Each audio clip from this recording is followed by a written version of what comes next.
दूल्हे की बारात वाले दिन टेंड होगी जिसले तुसी लव मैरिज करोगे। जाहिर गल है मंगेतर दियां सारियां गल्लां सुननियां पैणियां। दूल्हा जिहड़ा पहले ही राबते च आया मंगेतर नाल जिहड़ी ओह गल आखदी सी, कहंदा मैं ओही करांगा।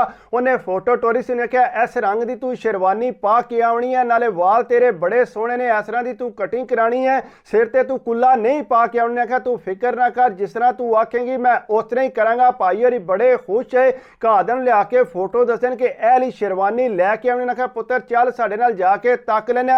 चले उत्थे गए दुकान ते जाके पता किया ते 1.5 लाख की शेरवानी सी। घर दे कहंदे पुत्र ऐ ते असां कोई नहीं लैके देनी। उन्हें आख्या जो मर्जी हो जाए शेरवानी मैं ऐ ही लैनी है, इक्को बारी ते मेरा विआह होना है। उन्हें आख्या पुत्र 1.5 लाख की शेरवानी लैके के करनी है, इक्को दिन ते तू पढ़ी। उन्हें आख्या नहीं मैं ऐ ही लैनी। उन्हें जनाब जिद करके घरदियां नाल जिहड़ा शेरवानी लै ली। तू फोटो टोरी अपनी मंगेतर नूं, ऐ देख लै मैं 1.5 लाख की जिहड़ी है शेरवानी लई है, सिर्फ तेरी ख्वाहिश ते ओह बड़ी खुश हो गई। उन्हें कहा शुक्रिया, हुण तू कटिंग भी जिहड़ी है इस तरह की करानी। उन्हें कहा बिल्कुल मैं कटिंग जिस तरह की तू आखनी है मैं उस तरह की सुबह जाके करांगा। सुबह भाईरां दी बारात है जी, पूरी रात जिहड़ा उहदे नाल गप्पां शप्पां कुटदे रहे। जिसले सुबह 8 बजे उठे भाईरां नूं पता लगा मैं ते लेट हो गया। घरदियां नूं कहंदा कि मैं जरा म्हाम ते चला, उत्थों जरा तैयार हो। उन्हें कहा पुत्र घर सुन टाइम लेट हो गया, तू घर ही नहा के तैयार हो लै, सिर्फ शेरवानी ते तू पानी है, कुल्ला ते तू सिर ते पाना। उन्हें कहा घर सुनो मैं नाले थोड़ी कटिंग भी करानी है, मैं उत्थों तैयार होके ते मैं आमना। उन्हें कहा पुत्र ठीक है जरा जल्दी आवी, सारे मेहमान कार इंतजार पे कर देन, तू ढोला ले भी आए। उन्हें कहा ठीक है मैं जल्दी आ जा। भाई होरी बाहर निकले, जाके अपने यारां दोस्तां दा दरवाजा खड़काया, आओ जरा यार म्हाम ते चलिए। उन्होंने भाई नाल लैके जिसले म्हाम ते गया, अगे जाके देखा तो रश बहुत ज्यादा सी उत्थे म्हाम ते। उन्हें आख्या यार पहला सानू फारग कर दे, अज मेरी बारात है। उन्हें आख्या भाई 3-4 बंदे आए ने, फटोफट मैं इन्होंने फारग कर देना फिर तुहाडी वारी आ जाए। उन्हें कहा नहीं यार पहला तू सानू फारग करने वाली गल कर। उन्हें आख्या ठीक है भाई आ जाओ तुसी बवो आके कुर्सी ते दसो की करना। उन्हें कहा यार इस तरह की मैं कटिंग करानी है, मंगेतर ने पहले ही फोटो टोरी सी। उन्हें आख्या ठीक है भाई कटिंग कर दे, नाले तू इंज कर मैनू थोड़ी फेशियल वगैरह कर तैयार कर। मेरी मंगेतर ने आख्या कि तू फेशियल लाजमी करा के आवी। उन्हें आख्या फिर इंज करने आ, पहला तुहानू मैं फेशियल करना, फिर थोड़ी देर बाद तुहानू जिहड़ा मैं कटिंग वास्ते बहाल लेना। उन्हें आख्या जी ठीक है। उन्हें फेशियल वास्ते क्रीमा शीमा ला के ते एक साइड ते बिठा दिता। घर दे पिछू फोन पे करते सी कि पुत्र तू जल्दी घर आ, किधर रह गए। उन्हें कहा मैं बस आया। अगुओ नाई कहंदा भाई 10 मिनट ठहर जो तां जाके चेहरा थोड़ा साफ होवेगा। जिसले 10 मिनट गुजरे नाई ने आख्या आ जाओ भाई जी बह जो आके। जिसे मूँह शू साफ किया तो भाईरां दा बड़ा सोहना साफ सुथरा मुँह निकलिया सी। अपनी मंगेतर नूं फोटो टोरी, उस टाइम ही राबते च। जाहिर गल है अज तो उहदी बारात है। अगुओ ने दस्सिया कि इस तरह की हुण तू कटिंग कर। उन्हें जनाब नाई ने लैके मशीन वगैरह कटिंग करनी शुरू कर दी।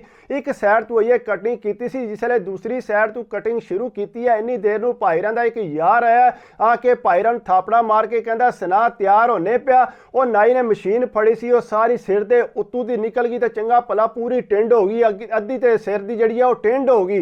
वो ताके हैरान परेशान हो गया कि मेरे सिर नाल होया की है। उन्हें आख्या नाई ने भाई मेरा कोई कसूर नहीं, तुसां सिर लाया ते तां तुहाडा टक लग्या। उन्हें आख्या तू एहतियात करनी, सारी गलती तेरी है। विचू ते बड़ा परेशान होया सी कि यह की मेरे नाल बनिया। उठ के जनाब नाई नूं जिहड़ा चंडा मारनिया शुरू कर दिया। सारे छडाण लग पे। उन्हें आख्या यार गल सुन ऐ ज्यादती है, तू ना चंडा मार। उन्हें आख्या नहीं सारी गलती एदी है, इनू चाहिदा सी कि मशीन थोड़ी रोक लेनी। जनाब चंडा छंडा उन्होंने मारदा रहा, वो माफ़ी मंगदा रहा। आख्या भाई यार माफ़ कर दिओ मेरी गलती नहीं है। उन्हें आख्या नहीं मैं तेनू अज नहीं छड्डांगा। भाईरां ने आख्या पहला तो तू कर मेरी टिंड सारी, जाहिर गल है होर हो भी कुछ नहीं सी सकदा। उन्हें जनाब सारे सिर दी पहला उहदे कोलों टिंड कराई। टिंड कराउण तो बाद अंदरों वट नहीं सी जांदा पिया। हुण मैं मंगेतर नूं की आखांगा, उत्तों कुल्ला भी मैं कोई नहीं सी लिया। वो जनाब उन्हें आख्या नाई नूं तू बह जरा कुर्सी ते। जनाब उहदी मशीन लैके उहदियां मुच्छां चंगियां वड्डियां सी, उहदियां मुच्छां भी मुंन दित्तियां, उहदे परमट्टे मुंन दित्ते, सिर दी जिहड़ी उहदे टिंड कर दित्ती। उत्तों उहनूं चंगा भला कुट के ते उहदियां शीशे वगैरह तरोड़ के ते शटर थल्ले सट के ते उत्थों मुड़ियां नूं लैके आ गए। मुड़े कहंदे ने यार तू ज्यादती कीती है, वाकई उहदी कोई गलती। उन्हें कहा उहदी गलती ऐसी या नहीं है, अज मेरी बारात आई लेकिन उन्हें जिहड़ा मेरे नाल जिहड़ा चंगा नहीं कीता।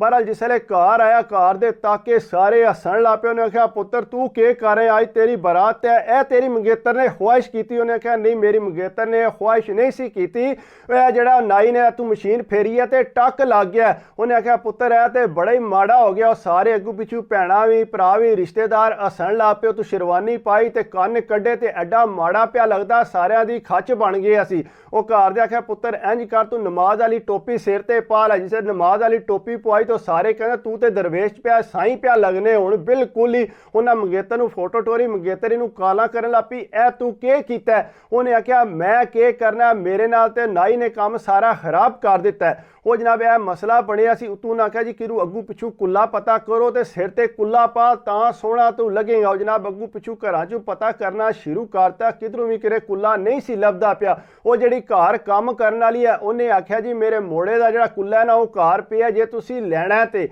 उन्हें आख्या जी ठीक है तू लैके आ फोटो। जनाब गे जाके फटफट उतों कुल्ला लैके आए। जिसले उन्होंने पवाया तो फिर भी थोड़े भाई रहा थोड़ा फर्क पै गया।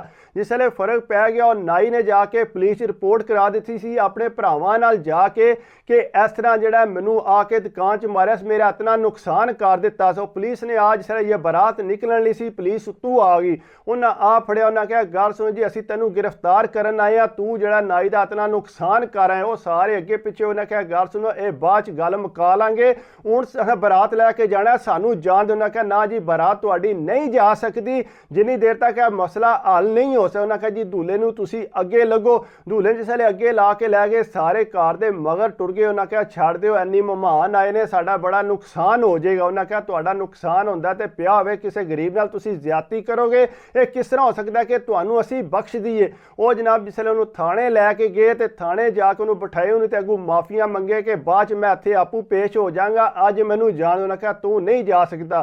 फिर जाहिर गल है घरदे ने किरे अगे पिछे फोन मारिया सिफारिश करके ते फिर उन्होंने तू जिहड़ा छड़ा के ते लै गए। जिसले नाई नूं पता लगा ये तो तू छड़ा के लै गए, इन्हां दी बारात भी टुर गई है। उहदे भी दो भरा सी, बड़े गुस्से च जाहिर गल उन्हें देखिया सी कि साडे वड्डे भरा दियां ना मुच्छां मुंन दित्तियां, परमट्टे भी तो तू टिंड भी कर दित्ती है, किस तरह हो सकता है? उन्हें आख्या जी असीं अपना वट कड्ढना ही कड्ढना है। वो बड़े गुस्से विच बारात ते जाहिर गल है टुर गई सी। जिसले बारात वापस आई है भाई नाई होरी अगे ही खलोते सी, जूं ही उत्थे आके लथे ने अगू दूल्हे नूं परां करके उन्हें जनाब अगू सोटियां नाल कुटना ही शुरू कर दिता। दूल्हे नूं जनाब दे फैंटे ते फैंटा, सारे बंदे अगे पिछे हो गए लेकिन उन्होंने ना छड्डिया। उन्हें अपनी पूरी रीझ ला के जनाब दूल्हे की जिहड़ी आ लत्त ही तरोड़ दी। जिसले लत्त दी जारी गल टुट गई फिर उन्हें करना भी के सी, उन्होंने अस्पताल लैके गए, जाके पता लगा कि दो जगह तो हड्डी टुट गई है।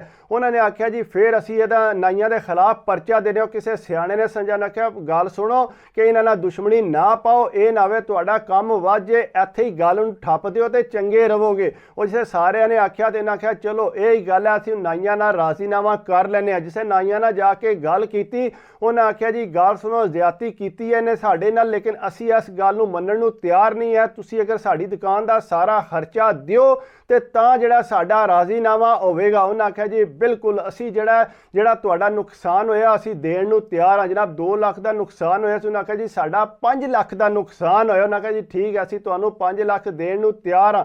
उन्हें जनाब जिसले 5 लाख दिता तो नाई जड़ा राजी हो गया। उतों भाई रिजाई गल है दुल्हन घर लैके आया सी ते आपू जड़ा उत्थे अस्पताल पे सी, 2 जगह तो हड्डी टुट गई सी। ये लव मैरिज हुई सी जिसकी वजह नाल इतना नुकसान होया सी। पूरा महीना जड़ा प्लस्तर लगा रहा। भाई री जड़ा उत्थे अपने मंजी ते रहे ने, दुल्हन नूं आके ते कोई मज़ा कोई स्वाद नहीं सी। सारा प्रोग्राम तो उन्होंने गया सी वड़ जड़ी गल्लां बातां व्हाट्सएप ते करते रहंदे सी। लव मैरिज भी जरा एहतियात नाल करनी चाहिए है। ये नहीं कि जरूरी है तुसीं ब्लीच कराओ जाके मेकअप कराओ, नाले अगर वो कोलों गलती हो गई सी तुहानूं चाहिए सी जरा सबर करना, लेकिन सबर नहीं किया। इस तरह का काम नहीं करना चाहिए। बाकी अगर ये कि मैं तुहानूं हमेशा कहना कि मेरी वीडियो तुहानूं अच्छी लगे तो प्लीज़ यार लाइक करया करो, कमेंट्स करया करो, सबसक्राइब कर दिओ तो दिल खुश होंदा। बाकी दुआवां च याद रखा करो, अपनी सेहत का ख्याल रखा करो। सेहत है तो सब कुछ है। कोई गलती शलती मैं हमेशा ना माफ़ी चाहना, प्रोफैशनल नहीं कोशिश करना तुहाडे वास्ते अच्छी वीडियो बने। अच्छा, अल्लाह हाफिज़।